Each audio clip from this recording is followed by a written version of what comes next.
नमस्कार, मैं ममता। आप देख रहे हैं न्यूज़ प्लस टीवी चैनल। तो आइए जानते हैं आज की मुख्य खबरें। भाषा विभाग कुल्लू के कर्मी मनीष की मौत के मामले की निष्पक्ष जांच की जा रही है। इसके लिए बुधवार को मृतक के परिजन और ग्रामीण पुलिस अधीक्षक कुल्लू से मिलने उनके कार्यालय पहुंचे। मृतक की माता ललिता शर्मा ने कहा कि उनका बेटा आत्महत्या नहीं कर सकता, बेटे की हत्या की आशंका है। ऐसे में वो पुलिस से मामले की छानबीन करने की मांग कर रही हैं ताकि दोषियों को सजा मिल सके। उन्होंने कहा कि बेटे को ससुराल पक्ष भी प्रताड़ित कर रहा था, इससे भी बेटा परेशान था। कर एसपी साहब से मिले और हमारा मकसद यही था कि एसपी साहब से मिलना और उनसे इस केस को जितना जल्दी से ये सॉल्व हो सके उसके लिए हम सब ने आकर उनसे बात की और एसपी साहब ने भी बहुत अच्छे से हमारे को जवाब दिया कि वो जल्द से जल्द मनीष मर्डर केस पर अपनी एसआईटी बिठाएंगे और जल्द से जल्द जो भी इसमें दोषी है उनको कड़ी से कड़ी सज़ा देंगे। तो अभी सारे हम लोग इकट्ठा होकर आज उनसे यही बात की कि मनीष शर्मा जो एक बहुत ही होनहार बच्चा था, जिसको मानसिक तौर पे इतना प्रताड़ित कर दिया गया कि उसको मजबूरन कुछ भी बोल सकते हैं कि वो हो गया, उसको इतना मानसिक टॉर्चर किया गया कि उसको सब कुछ छोड़कर जाना पड़ा।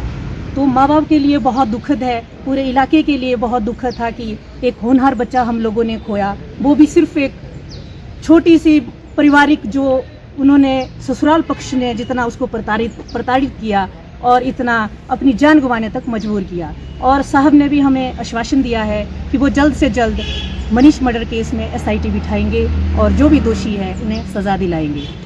पुलिस अधीक्षक डॉक्टर कार्तिकेयन गोकुल चंद्र ने कहा कि पुलिस मामले की छानबीन कर रही है। उन्होंने कहा कि इस मामले में एसआईटी का गठन किया गया है, टीम मामले की जांच कर रही है। ये एक हमारे सरकारी एम्प्लॉई थे जिन्होंने नवंबर के महीने में इनका डेथ का हमारे सामने आया था इन्फॉर्मेशन। तो उसी दिन जैसी इन्फॉर्मेशन आया ये इसमें एफआईआर भी रजिस्टर हुआ है सदर थाने में। तो इसके बाद ये केस अंडर इन्वेस्टिगेशन है। तो जो उस समय के सर्कमस्टेंसेस थे कि ये इनकी बॉडी एक्चुअली हमें मिला कि ये सेल्फ सुइसाइड का था इसमें। तो उसके बाद इसमें एक सुइसाइड नोट भी मिला था जिसको हमने एक्चुअली फॉरेंसिक साइंस को भेजा है for matching of the handwriting. और थोड़े से इन्फॉर्मेशन है जैसे कि हॉस्पिटल से इन्फॉर्मेशन लेना था, वो सब अंडर प्रोसेस है, मैटर इज़ अंडर इन्वेस्टिगेशन। इसके अलावा परिवार वाले यही चाह रहे थे कि केस को जल्दी से जल्दी हम इन्वेस्टिगेट करें और चार्जशीट करें। तो हमने इनको यही आश्वासन दिया है कि वी विल डेफिनेटली इनके साथ कोऑपरेट करेंगे and at the same time हमने ये भी बोला कि इसमें एक एसआईटी हमने गठित किया है ताकि ये केस स्पीडीली इन्वेस्टिगेट हो। इसमें अभी तक रिज़ल्ट एफएसएल का रिज़ल्ट अवेटेड है, इलेक्ट्रॉनिक एविडेंसेस के भी रिज़ल्ट अवेटेड है। तो ये सब आने के बाद हमारी पूरी उम्मीद और कोशिश यही है कि जल्दी से ये केस को चार्जशीट करें।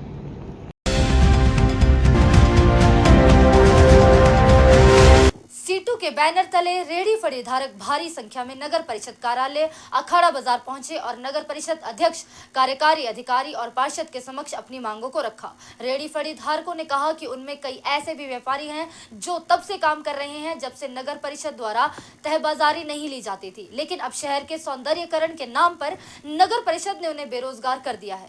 पिछले 8 माह से वो रेहड़ी फड़ी नहीं लगा पाए हैं। व्यापार के लिए जगह न होने की वजह से उनकी कमाई नहीं हो पा रही है। उन्होंने कहा अपने परिवार का पालन पोषण करने में दिक्कतों का सामना करना पड़ रहा है। जब तक बैटिंग जोन नहीं बनता रेहड़ी फड़ी धारकों को तब तक व्यापार करने के लिए स्थान दिया जाए ताकि वो परिवार का पालन पोषण करें। आइए देखते हैं कुल्लू से अनुरंजनी गौतम की रिपोर्ट। हमारी मांग यही है जी, हमारे को या तो लगाने दो या तो हमारे को बाहर तो हम हो नहीं सकते हैं।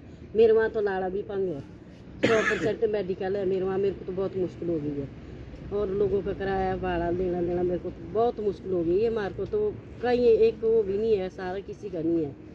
अब हमारा मतलब ये है या तो हमारे को लगाने दो ना, या तो अब क्या बोल सकते फिर इस चीज़ के बारे में। अब इतने लोग सारे परेशान हैं, एक घर की परेशानी तो है नहीं है, 8 महीने से हम बहुत परेशान हैं।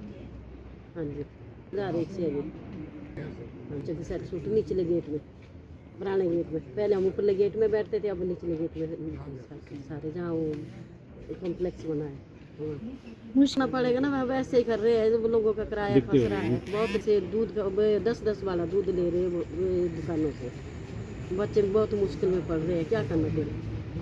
अब जैसे भी करते कर लो, अगर जब तक नहीं तुम्हारा बन रहा है ना तब तक हमारे को बैठने तो दो कम से कम। हम अपनी रोजी रोटी करे तो करे कटी अपनी, ये बात। प्रधान जी ने बोला भी खुद ही आप बोला ओके बेसी तो बोला तू सब दुकाना बनाइए देनी। आज पर्ची काटी और सर्वे भी हुए, सब कुछ हुए और दुकानें जो है वहाँ पर स्टेडियम की बन गई और उसकी कोई आवाज़ नहीं है। हमारे को धकेल के परे गया नोगी माता से वहाँ 10 डब्बे बनाए हुए, ये आपको बनेंगे 65 डब्बे बन रहे, ये नहीं पता कब बन रहे हैं, क्या कुछ कर रहे हैं। और हमारे को बार बार जाके बस यही कर रहे हैं, अंदर बाहर की बात कर रहे हैं, लोकल कौन है, फलाना कौन सा है, सब ये बात चल रही है बस। कैसे की बात कर 7-8 महीने से तो बिल्कुल ऐसे कर रहे हैं जैसे भिखारी भी मतलब पैसे कमा सकता, मगर हम भिखारी से भी पार हुए। हम तो भिखारी कटोरा पा के जाके मतलब शाम को 100 रुपये इकट्ठा कर सकते हैं हम, वो भी व्यवस्था नहीं रखी है कि आप कोई क्रेट लगाओ या कोई है उसके बीच में काम करें। कि ये कम से कम जो स्ट्रीट वेंडर के बीच में जो ये कानून लगा के रखा हुआ है और ये बार बार बोल रहे हैं कि भाई हम जो आपको फंसाएंगे और 65 डब्बे बन रहे हैं। अब हम 8 महीने से देख रहे हैं ये डब्बे कब बन रहे हैं, कब ये हो रहा है। और हम तो यही सोच रहे हैं कि आप लोग जो कर्मचारी बन के आप भी ऐसा करो ना, सड़क में उतर के आप भी देखो कि एक दिन आपको नहीं कमाना मिलेगा तो आपका क्या हाल होगा, और हमारे बारे में तभी पता लगेगा कि आपको कितनी मुसीबत आ रही है। तो अब 8 महीने के बीच में देख लो, खर्चा पर्चा जो भी करना है उसके बीच में बिल्कुल हाथ धोने पड़ रहे हैं।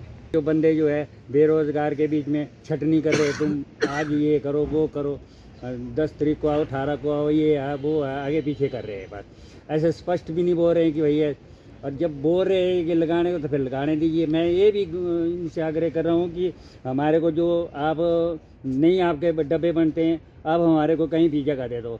अब सरवरी के तरफ में समुदाय भवन की तरफ को वहाँ गाड़ियाँ खड़ी होती है। मैं 20 बारी बोला वहाँ पर इतने जगह में जो है बोरी टाट बिछा के कोई सब्जी बेचे कुछ बेचे, हमें जगह तो आपके लेंगे नहीं, वो सुबह लगाएंगे शाम को हमारे से तय बेजारी पे। जगह बहुत है मगर इन अनदेखी कर रहे हैं, ये बस हर जगह अनदेखी कर रहे हैं। जगह बहुत है इनके पास मगर ये बोल रहे नहीं है, जगह बहुत है, ये बात है। मैं तो जी पहले जो है हमारे जहाँ टैक्सी स्टैंड में था, पहले कोई हॉस्पिटल नहीं होता था। पुराना जो है हॉस्पिटल जिस पर था वो कोई मार्केट नहीं। पहले मैं जहाँ टैक्सी स्टैंड में वहाँ लगाते थे, और मेरे साथ के जो है जो मर भी गए, जो एज में 40-45 साल के थे वो मर भी गए। मैं आज टिका हूँ क्योंकि छोटी आयु के बीच में। और वहाँ जो टैक्सी स्टैंड मेरे सामने आया हुआ है, और उसके बाद रैन साइड की तरफ जो नीचे था उस साइड भी लगाई हुई है मैंने, हाँ जी, फ़ोटो भी पड़ी सब कुछ।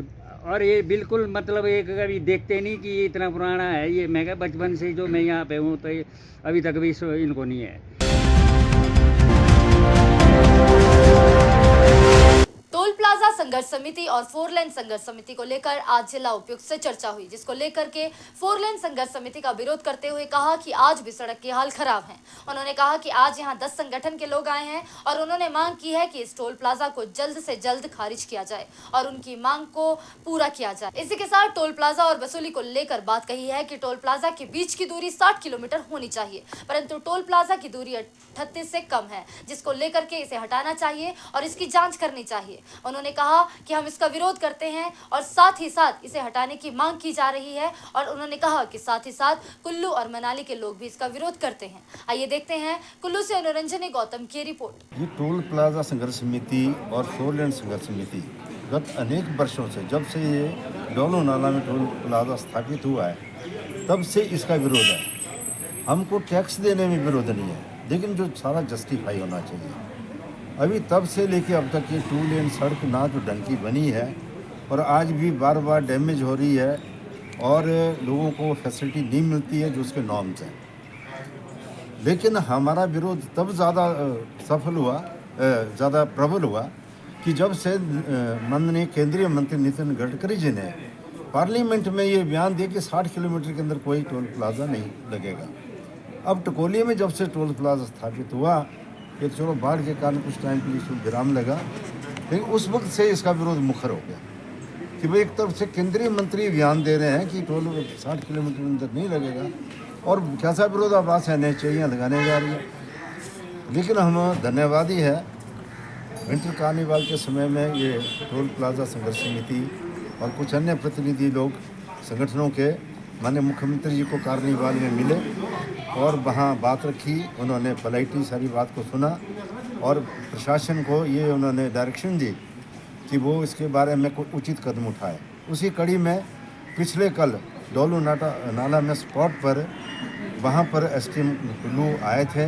उन्होंने लोगों की बात सुनी। वहाँ भी बहुत से संगठनों के प्रतिनिधिगण इकट्ठे हुए, सब ने अपना अपना स्टेटमेंट रिकॉर्ड करवाया है।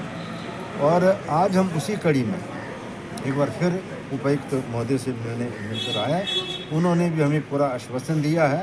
उन्होंने कहा कि जो नॉर्म्स है उसके अनुसार ही कार्रवाई होगी और जो गैर कानूनी अनऑथराइज तरीके से जो वहाँ काम हो रहा है उसके ऊपर प्रशासन का हमारे पास सहयोग है।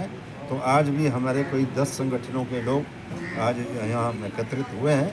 तो हमारे एक बार फिर ये मांग है कि भाई यहाँ पर इसको टोल प्लाजा को सिरे से खारिज किया जाए और इस रोड को जहाँ जहाँ इसमें दुर्दशा है, डैमेज हुआ है, ड्रेनेज नहीं है और कोई कमी है, उसको जल्द दुरुस्त किया जाए। असल में ये मुद्दा अभी क्यों उठा, क्योंकि कुछ दिन पहले जो टोल प्लाज़ा डोहल नाला में है वहाँ पर टोल वसूली करने की तैयारी हो रही थी।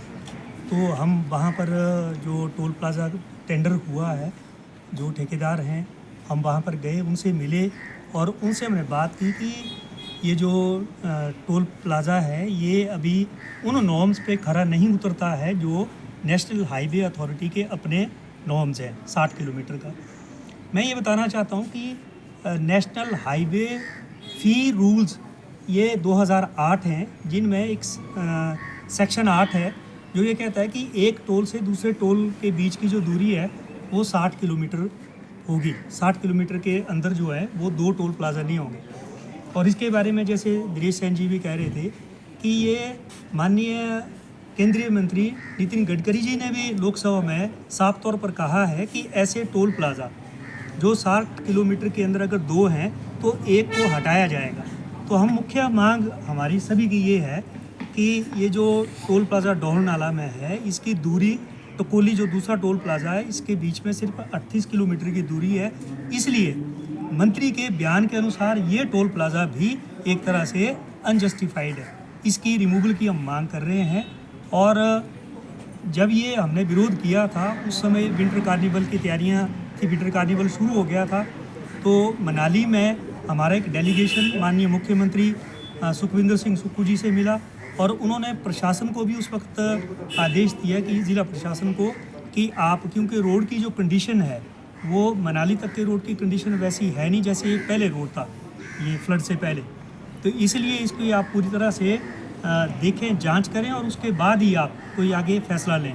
तो आज जो उपायुक्त महोदय से ये डेलीगेशन मिला है टोल के खिलाफ जो भी लोग हैं, तो हमने ये उपायुक्त महोदय के पास यही अपनी बात पहुंचाई है कि हम इसका विरोध करते हैं कि ये जो NHAI का अपना पैमाना है 60 किलोमीटर की दूरी का, उसको उसके अगेंस्ट है, ये इसको हटाया जाए।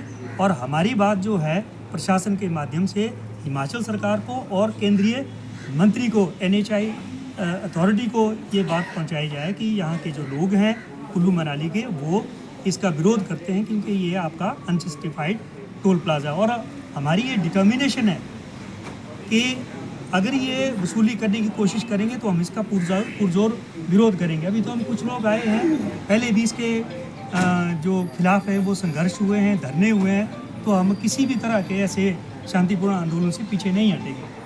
तो ये हमारा आज का मिलने का मुख्य उद्देश्य था। और हमें उम्मीद है, हम आशावान हैं कि जो ज़िला प्रशासन है, कल SDM महोदय वहाँ साइट पर आए थे टोल प्लाज़ा के पास, वहाँ भी उन्होंने सभी के ओपिनियन लिए हैं। और अभी जो डिप्टी कमिश्नर महोदय हैं, इन्होंने भी कहा है कि SDM साहब से दोबारा से बातचीत करके और ये पूरी रिपोर्ट इसकी बनाएंगे, रोड की स्थिति कैसी है और जो भी हमने कंसर्न्स अभी बताए हैं उन पर ये गौर करेंगे और सरकार तक ये बात पहुंचाएंगे।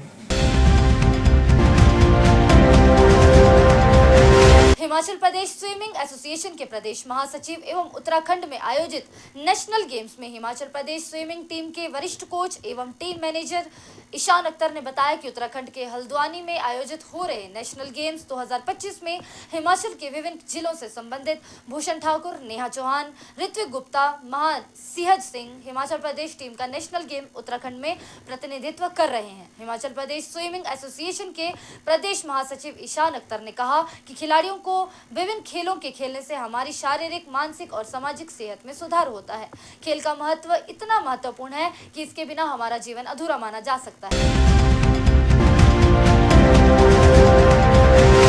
किन्नौर के चीन सीमांत इलाकों से लोग पलायन कर रहे तथा साथ ही साथ केंद्र सरकार की ओर से जनजातीय जिला किन्नौर के 55 पंचायतों को वाइब्रेंट विलेज कार्यक्रम के तहत लिया गया है ताकि इन क्षेत्रों से लोग पलायन ना कर सके, परंतु जमीनी स्तर पर कोई कार्य नहीं हुआ है। पूर्व प्रधान पूर्ण सिंह नेगी ने कुन्नू चारंग ने कहा, वाइब्रेंट विलेज कार्यक्रम के अंतर्गत इन सीमावर्ती क्षेत्रों के लोगों को भूमि प्रदान किए जाने एवं मूलभूत सुविधा प्रदान करना है। इन्हीं सीमावर्ती लोगों के हजारों नौतोड़ मिसल लंबित हैं और ये सभी पेंडिंग पड़े हुए हैं, जबकि वाइब्रेंट विलेज की पॉलिसी के तहत सीमावर्ती लोगों को मूलभूत सुविधाएं व भूमि प्रदान की जानी चाहिए। आइए देखते हैं जिला किन्नौर से विद्या भगत नेगी की रिपोर्ट। मैं पूर्ण सिंह एक्स प्रधान कुन्नू चारंग, जो आपके अभी हाल में जो गवर्नमेंट और हमारे माननीय राज्यपाल के बीच नोतोड़ के जो बारे में जो है शतरंज का जो 6 और माह के खेल चला है, इस पे विराम लगाते हुए मैं वाइब्रेंट विलेज जो एक केंद्र की योजना है जिसमें जो सीमांत गांव में लोगों को LAC तक बसाना है, उसमें ज़मीन देना है, ज़मीन के साथ साथ उसमें सड़क, बिजली, पानी, यहाँ तक कि इसमें मकान बनाकर देने का उसमें पॉलिसी में क्लियर लिखा है। तो ये जितने भी आपके सीमांत गांव में जो लोग रहते हैं और उनको जो है ये जो पॉलिसी के तहत ज़मीन जो मुहैया कराना चाहिए, और वो तभी हो सकता है जो आर्टिकल 5 में जो इसमें FCA को हटाकर, क्योंकि वो वन भूमि है। तो इसलिए जो सीमांत के गाँव के पलायन को रोकने के लिए, यहाँ तक कि मैं आपको मैं कुन्नू चारंग का मैं हूँ और कुन्नू चारंग में लगभग 30% जो लोग पलायन कर चुके हैं। इसी कारण क्योंकि वहाँ पर लोग वो सुविधा नहीं है, लोगों के पास ज़मीनें कम हैं, लोग वहाँ पर अपनी आमदनी को बढ़ा नहीं सकते, इसीलिए लोग पलायन कर रहे हैं। ठीक इसी तरह हमारे किन्नौर में बहुत सारे सीमांत गांव से लोग दिल्ली, चंडीगढ़, सोलन, शिमला पलायन कर रहे हैं। तो इसीलिए मेरा ये सरकार से और जो केंद्र की योजना है, माननीय गवर्नर साहब से भी मैं ये निवेदन करना चाहूँगा कि केंद्र की योजना है, इस पे वाइब्रेंट विलेज को जो 4 साल हो गए, इसको तुरंत इसकी पॉलिसी को इम्प्लीमेंट किया जाए और सीमांत गांव के लोगों को जो है ज़मीन जिसकी कोई लिमिट नहीं है, ज़मीन मुहैया कराया जाना चाहिए और ताकि जो है पलायन रोका जा सके। और ये नेशनल सिक्योरिटी का भी मामला है कि लोग जब पलायन नहीं करेंगे तो आपका नेशनल सिक्योरिटी भी रहेगा, इसीलिए राष्ट्रीय सुरक्षा भी का मामला भी है। और ये जो वाइब्रेंट विलेज की पॉलिसी को जल्द से जल्द इम्प्लीमेंट कर लोगों को भूमि दिया जाना चाहिए।